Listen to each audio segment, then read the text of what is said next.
بيان إلى الرأي العام باسم المرأة الحرة وباسم المرأة في مدينة تل تمر.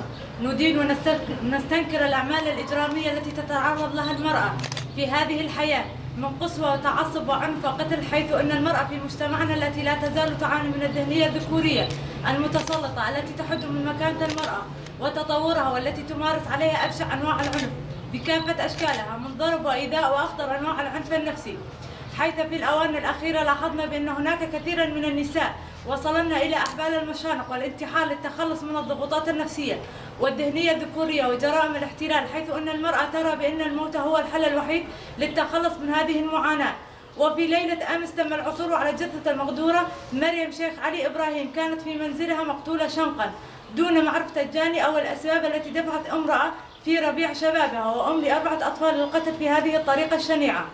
ونحن كنساء ناحية تل تمر نطالب بوقف قتل النساء وممارسة العنف ضد المرأة بكافة أشكالها، ومعاقبة جميع مجرمي قتل النساء بأشد العقوبات للحد من هذه الجرائم التي ترتكب بحق النساء. ونطالب المنظمات الحقوقية وحقوق الإنسان لوضع قوانين تحد من هذه الجرائم ومعاقبة مجرميها.